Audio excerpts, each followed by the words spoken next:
Bueno, yo voy a contaros mi historia. Soy Silvia Pérez Trigos, soy oftalmóloga. Hice la residencia en este hospital, en el Clínico San Carlos, pero actualmente estoy en el Hospital 12 de Octubre. Yo creo que la oftalmología es la gran desconocida para muchos de vosotros, porque durante la carrera no se tiene mucho contacto con la especialidad, o bien porque se pasa muy deprisa por el servicio, o porque no hay tiempo para atender a los estudiantes, o porque directamente el estudiante piensa que es menos importante y ni siquiera va a las prácticas.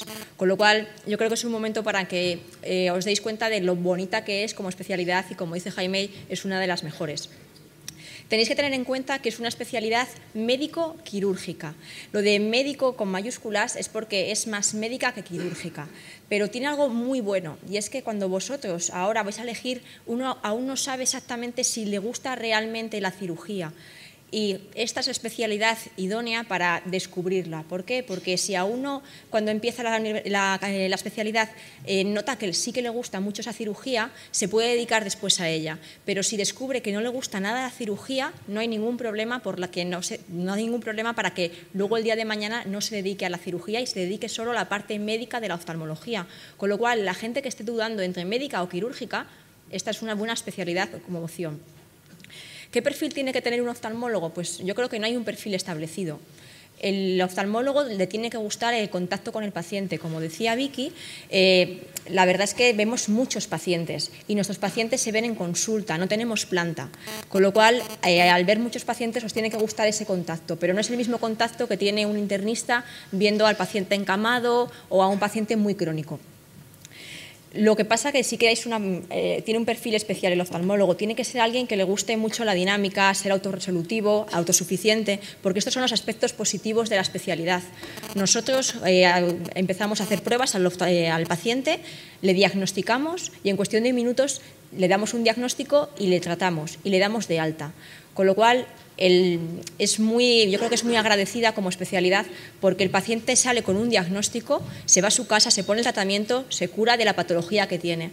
No tiene nada que ver con una especialidad médica tipo hematología, oncología, etcétera, donde el paciente es un paciente muy crónico. Aquí, sin embargo, es un paciente rápido que se le trata y se marcha a casa. ¿Aspectos negativos de la especialidad? Bueno, pues como todo también tiene sus aspectos negativos.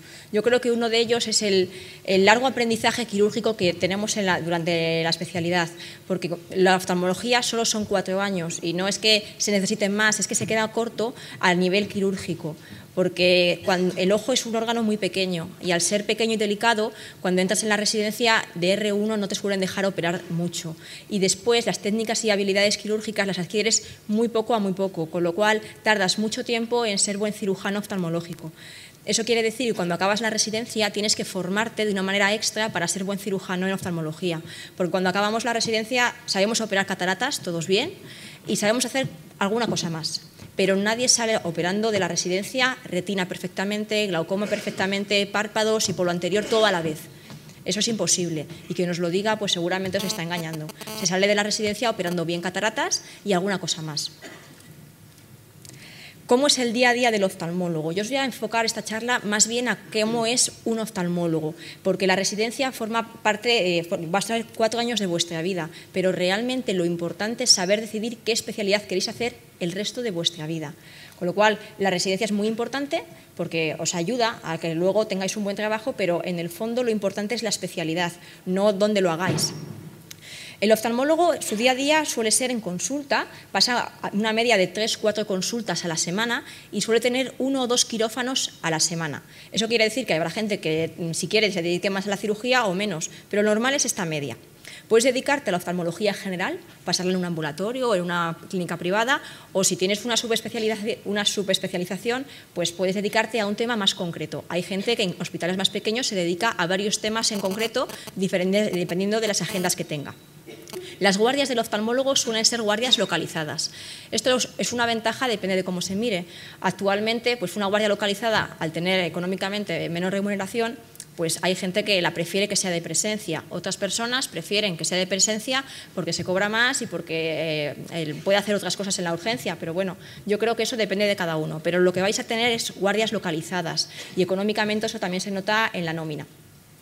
La consulta es muy entretenida, divertida, dinámica, ¿vale? Eso lo decimos todos los oftalmólogos, nadie se aburre en la consulta. Además, la consulta no es estar sentado en una mesa y escuchando al paciente o viendo analíticas, es estar continuamente levantándote, explorando al paciente con un instrumental especializado. Un instrumental que, según entráis en la residencia, nadie sabe usar. No os asuste que cuando entráis no seáis capaces de manejar estos aparatos.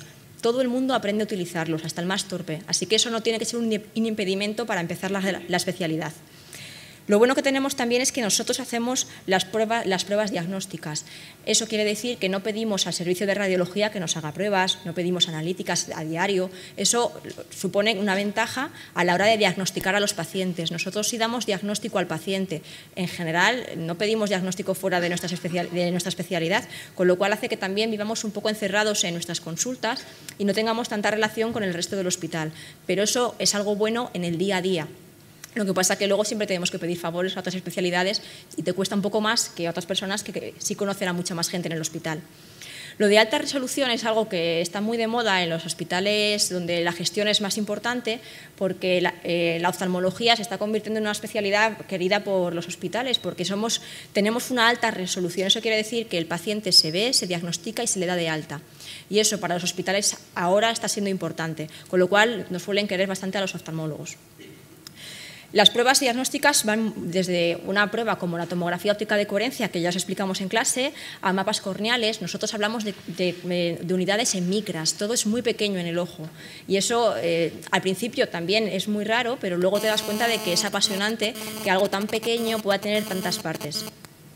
La patología de la especialidad no me quiero meter mucho con ella porque todos la conocéis, pero es muy variada. Además de infecciones, tumores, inflamaciones, tenemos estrabismo, tenemos problemas vasculares, problemas en la retina, glaucoma, cataratas. Pero esto es el día a día y hay gente que le asusta el perder el contacto con la patología sistémica. Pues bueno, nosotros también tenemos contacto con la patología sistémica. Por ejemplo, muchas veces somos los primeros en diagnosticar un problema de endocrino, como una diabetes o un hipertiroidismo, pero también una infección sistémica como el VIH a través de un fondo de ojo y viendo un problema en la retina. Y la otra parte de la especialidad, que creo que es la más bonita y la más apasionante y la que más nos gusta a todos, es el quirófano. Yo creo que es algo que engancha. La gente cuando entra en oftalmología muchas veces no sabe si le gusta o no el quirófano y no conozco a nadie que diga que no le gusta el quirófano. Es un quirófano especial porque usamos el microscopio y eso supone que tengamos que usar las dos manos y los dos pies a la vez. Con lo cual no es una cirugía robótica, pero en parte se parece. El tiempo quirúrgico es corto. Es decir, las cirugías de oftalmología no suelen durar más de 2 horas. O sea que si a la gente le gusta tener una buena calidad de vida, me refiero a que uno no se cansa demasiado en el quirófano porque puede hacer mini descansos escribiendo la historia clínica en el ordenador entre paciente y paciente, pues es más cómoda que otras cirugías en las que pasan 7 horas seguidas con un peto de rayos encima. Pues es verdad que en ese sentido somos más cómodos. Y es muy variada. No tiene nada que ver operar un glaucoma con operar un párpado, con operar una retina. Son cosas muy diferentes, con lo cual te puedes dedicar luego a muchos campos. Es una cirugía endoscópica. Ya sabéis que la cirugía de catarata ha evolucionado mucho en los últimos 20 años y ahora se opera con facomulsificación, pero ya se habla de operar con láser, con lo cual es una cirugía que está en constante cambio y que es muy novedosa y que ha evolucionado en los últimos 20 años más que en los últimos, yo creo que en el último siglo. Es alucinante cómo está cambiando constantemente y cada año sale un aparato nuevo que todos tenemos que aprender a utilizar. El problema que tenemos con la cirugía es que está infravalorada por el paciente. Eso quiere decir que todo el mundo piensa que las cataratas se operan con láser, es un pispás, no tiene complicaciones porque es una técnica para ellos. Esto es algo muy fácil, ¿no, doctora? Pues no es fácil. De hecho, se tarda 4 años en aprender a operar una catarata, mientras que en otras cirugías al R1 se le deja operar una apendicitis, la consigue operar bien. Pues una catarata de R1 es raro que sepas hacerla directamente y te salga bien, ¿vale? Tienes que aprender pasos muy poquito a muy poquito. La anestesia es local. Eso es algo muy bueno cuando eres adjunto porque tu paciente se va de alta y no le ingresas y no tienes planta que pasar, pero es un problema para cuando eres residente y tienes que aprender con un paciente despierto sabiendo que la persona que le está operando pues no tiene tanta destreza como el adjunto que está al lado. ¿Cómo es la residencia de oftalmología? Bueno, la residencia tiene que estar dividida en rotaciones por secciones. Es importante que el hospital que preguntéis tenga secciones de todos los apartados de la oftalmología. Las guardias de oftalmología son muy buenas en el sentido de que los pacientes no se nos mueren, en el sentido de que a veces podemos dormir por las noches, pero trabajamos muchísimo y las personas que vais a las urgencias de oftalmología os dais cuenta de que no paramos de trabajar. De adjunto cambia bastante la cosa, es muy diferente. Las rotaciones, no hay rotaciones fuera del servicio. Eso quiere decir que nosotros no somos como, por ejemplo, hematología, que hablaban antes, que empezaban en medicina interna, etcétera. No. Directamente entras en oftalmología y no sales de oftalmología. Nunca rotas en medicina interna, ni en neurología, ni en plástica, etcétera. Eso hace que te centres mucho desde el principio en oftalmología. Como ya he dicho, no hay planta. Y esto quiere decir que vuestra vida va a discurrir entre la consulta o el quirófano. De R1 lo normal es que aprendas a utilizar el instrumental y que tengas poca cirugía, con lo cual no habléis con los R1s porque estarán un poco desanimados porque quieren hacer más cosas y no se les deja hacer. Lo que tenéis que hacer es hablar con un R2 o con un R3, porque ya se están empezando a dar cuenta de lo bonita que es la especialidad y de lo apasionante que es y de las ganas que tienen de hacer muchas cosas. De R4 yo creo que las rotaciones mejores, porque ya sabes hacer cosas, te dejan hacerlas, eres más autónomo y encima tienes posibilidades de rotar fuera en la mayoría de los hospitales. Y yo os aconsejo que cojáis esta posibilidad. Hay que rotar fuera del hospital. Vuestro hospital será bueno, pero tenéis que saber lo que se hace fuera. ¿Qué preguntar en los hospitales? Bueno, pues yo creo que lo más importante no es preguntar, lo más importante es ir y estar por lo menos una mañana allí con ellos, porque es como verdaderamente uno se entera de cómo está funcionando ese servicio y te da un pálpito, de verdad, ese pálpito existe. Y entonces te sientes, dices, yo aquí me veo. Entonces ese es el momento de decir, este es un sitio para mí. ¿Vale? Si llegáis y decís, bueno, es que esto no lo veo, la gente está un poco descuadrada, lo veis descoordinado, entonces seguramente no será para vosotros. Tenéis que preguntar la distribución de las rotaciones. No es lo mismo rotar, por ejemplo, por estrabismo solo de R1 y no volver a rotar nunca más, a rotar varias veces durante la residencia. Cada uno luego elige lo que más le gusta para él. Hay gente que prefiere hacer eso y hay gente que prefiere tener más recordatorio de las rotaciones durante toda la residencia.